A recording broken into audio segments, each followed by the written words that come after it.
concerning our ancient Earth. Ancient Earth had a thick, toxic atmosphere just like Venus has now, until it cooled off and became livable. This is by The Conversation, Anthony Berman, Research Fellow, Research School of Earth Science, Australian National University, and Hugh O'Neill, Professor, Research School of Earth Science, Australian National University. Earth is the only planet we know that contains life. Is our planet special? Scientists over the years have mulled over factors are essential for or beneficial to life, what factors are beneficial, and the answers will help us identify other potentially inhabited planets elsewhere in the galaxy.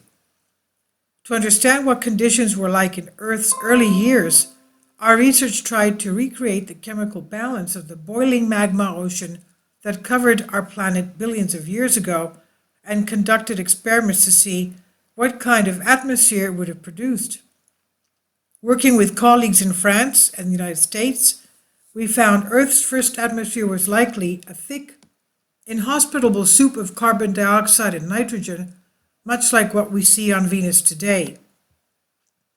How Earth got its first atmosphere? A rocky planet like Earth is born through a process called accretion, in which initially small particles clump together under the pull of gravity to form larger and larger bodies. The smaller bodies, called planetesimals, look like asteroids, and the next size up are planetary embryos. There may have been many planetary embryos in the early solar system, but the only one that still survives is Mars, which is not a fully fledged planet like Earth or Venus. The late stages of accretion involve giant impacts that release enormous amount of energy. We think the last impact in Earth's accretion involved a Mars-sized embryo hitting the growing Earth, spinning off our moon, and melting most or all of what was left. The impact would have left Earth covered in a global sea of molten rock like a magma ocean. The magma ocean would have leaked hydrogen, carbon, oxygen, and nitrogen gases to form Earth's first atmosphere. I support my Patreon account.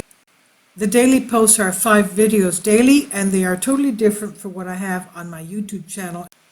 Thank you so much for your support and that you find all my content so interesting. You'll find the Patreon account details in the description box. What the first atmosphere looked like. We wanted to know exactly what kind of atmosphere this would have been and how it would have changed as it and the magma ocean beneath cooled down. The crucial thing to understand is what was happening with the element oxygen, because it controls how the other elements combine. If there was little oxygen around, the atmosphere would have been rich in hydrogen, H2, ammonia, NH3, and carbon monoxide, CO gases. With abundant oxygen, it would have been made of a much friendlier mix of gases, carbon dioxide, CO2, water vapor, H2O, and molecular nitrogen, N2. So we needed to work out the chemistry of the oxygen in the magma ocean. The key was to determine how much oxygen was chemically bonded to the element of iron. If there's a lot of oxygen, it bonds to iron in a 3:2 ratio, but if there's less oxygen, we see a 1:1 ratio. The actual ratio may vary between these extremes. When the magma ocean eventually cooled down, it became Earth's mantle, the layer of rock beneath the planet's crust. So we made the assumption that the oxygen-iron bonding ratios in the magma ocean would have been the same as they are in the mantle today. We have plenty of samples of the mantle, some brought to the surface by volcanic eruptions and others by tectonic processes. And from these we could work out how to put together a matching mix of chemicals in the laboratory.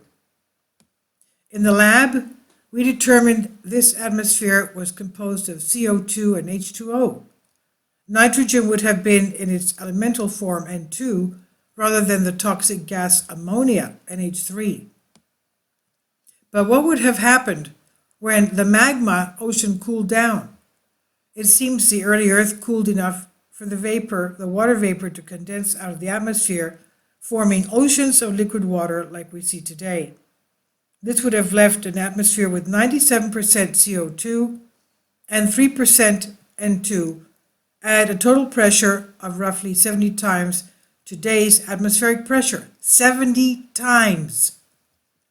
Talk about greenhouse effect. But the sun was less than 3/4 as bright as it is now.